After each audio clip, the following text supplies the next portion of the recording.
नमस्कार, आप देख रहे हैं गौरव भारत न्यूज और मैं हूं आपके साथ वैशाली। जिले में अवैध रेत उत्खनन और परिवहन को लेकर एक बार फिर सवाल खड़े हो गए हैं। माइनिंग मिनरल्स ट्रक एसोसिएशन जिला रीवा द्वारा आज प्रेस वार्ता का आयोजन किया गया, जिसमें एसोसिएशन के पदाधिकारियों ने प्रशासन की कार्यप्रणाली पर गंभीर आरोप लगाए हैं। प्रेस वार्ता को संबोधित करते हुए माइनिंग मिनरल्स ट्रक एसोसिएशन के अध्यक्ष अनिल मिश्रा ने कहा कि शहडोल और मैहर जिले से अवैध रूप से रेत का परिवहन लगातार दिन रात किया जा रहा है। इसके बावजूद संबंधित थाना और प्रशासन द्वारा प्रभावी कार्यवाही नहीं की जा रही है। एसोसिएशन का आरोप है कि हाल ही में तहसीलदार पर जिस तरह से हमला हुआ वो अवैध रेत माफियाओं की दबंगाई को दर्शाता है।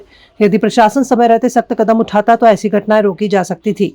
Anil Mishra mining minerals truck association ने प्रेस वार्ता के दौरान बताया कि जब शासन की अनुमति से 1 नंबर की गाड़ियों से रेत का परिवहन होता है तब उन पर कार्रवाई की जाती है, लेकिन 2 नंबर से रेत ढोने वाली गाड़ियों पर कार्रवाई नहीं होती। इससे राजस्व को भारी नुकसान हो रहा है। बताइए, आज प्रेस कॉन्फ्रेंस कर रहे हैं, क्या विषय है, किस मुद्दे पे? आज का प्रेस कॉन्फ्रेंस बहुत ख़ास है।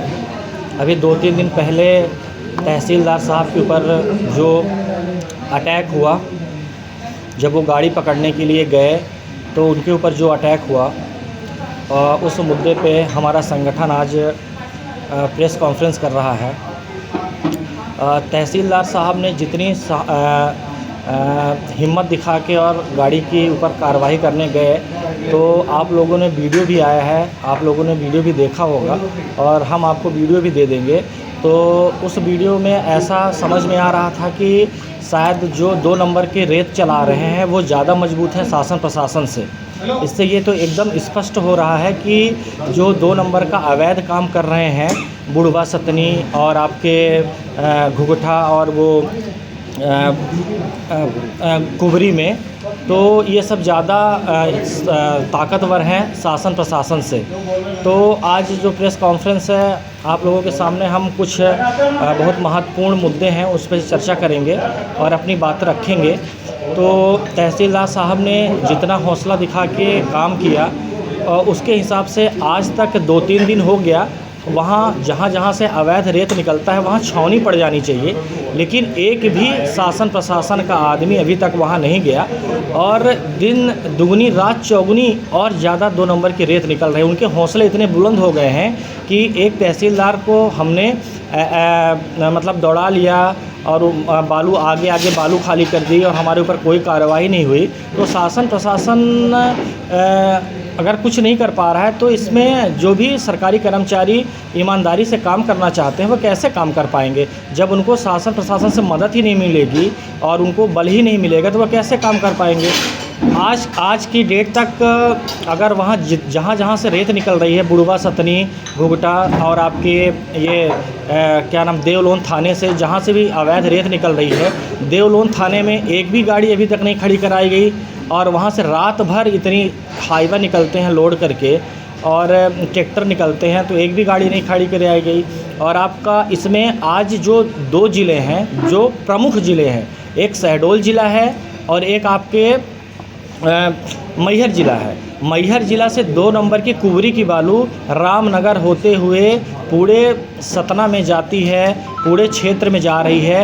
वो जो बालू 20,000 रुपये में गिर रही है वो सरकारी कामों में जा रही है। तो आखिर सरकारी कामों में जो वो बालू जाके लग रही है तो उससे सरकारी जो भी निर्माण हो रहे हैं उसमें कितनी गुणवत्ता होगी, ये भी एक सोचने और समझने की बात है। तो मेरा शासन और प्रशासन से हाथ जोड़कर निवेदन है, स्पेशल शहडोल कलेक्टर साहब और मैहर कलेक्टर साहब, खनिज आप लोगों के अंडर में आता है और आप लोग ऐसी व्यवस्था बनाइए कि इसको छावनी में एकदम तब्दील कर दीजिए। जहाँ से भी 2 नंबर की अवैध रेत निकल रही है वहाँ एकदम छावनी हो जानी चाहिए। अगर शासन प्रशासन चाहे तो वहाँ से एक चुटकी भी बालू नहीं निकल सकती है। आज तहसीलदार के साथ ऐसा हुआ, पूर्व में पटवारी साहब के साथ हुआ तो उनका तो निधन ही हो गया, तो एसआई का भी निधन हो गया। तो अब कितने लोगों की जान जाएगी इस 2 नंबर में, ये एक बहुत बड़ा मुद्दा है। आप लोगों को अपना मैसेज देना चाहते हैं, ये भी 2 शब्द कहेंगे। मेरा कहना है कि जो भी अधिकारी जो इतनी हिम्मत दिखा के रात को 2-2 बजे वो अपनी गाड़ी लेके और रोड में निकल रहा है हम लोगों के लिए, मतलब शासन के लिए, तो कम से कम शासन उसकी तो जो है तो सहायता और उनकी जो क्या बोलेंगे सुरक्षा, उनकी सुरक्षा कम से कम उस पर ध्यान दें। कोई भी ट्रैक्टर वाला उनको मार रहा है, कुचल रहा है। पिछले कुछ सालों पहले एक पटवारी जी, एक एसआई साहब, दो लोग की मौतें हो चुकी। उनके घर परिवार के बारे में सोचा जाए और ये 2 नंबर की जो ये बालू चल रही है तो इसको बंद कराया जाए। कोई भ्रष्ट आदमी है, उसके चलते उन्हीं के विभाग के दूसरे लोग, उनकी मौतें हो रही हैं, तो उनको ध्यान में रख के। और मेरा सबसे यही निवेदन है कि 2 नंबर की बालू किसी भी तरह करके, क्योंकि इससे शासन प्रशासन का राजस्व का नुकसान हो रहा है। हम लोग जो इतनी महंगी गाड़ी, 70 लाख की गाड़ी खरीद के और उसकी 1.25 लाख रुपए महीने की किस्त भरते हैं, तो हम लोगों की गाड़ियां खड़ी हैं, उनकी जो 2 नंबर की गाड़ी हैं वो चल रही हैं, तो राजस्व के साथ साथ हमारा भी नुकसान हो रहा है। हमसे जुड़े हमारे ड्राइवर हैं, हमारे लेबर हैं, बहुत सारे लोग हैं जिनके वजह से हमारा नुकसान, हमारे साथ साथ उनका भी नुकसान हो रहा है, उनकी भी आय में दिक्कत हो रही है। तो ये सब हमारा निवेदन है कि सही किया जाए और 2 नंबर की सख्त से सख्त कार्रवाई करते हुए 2 नंबर की रेत पूर्णतः बंद कराई जाए हर ज़िले से।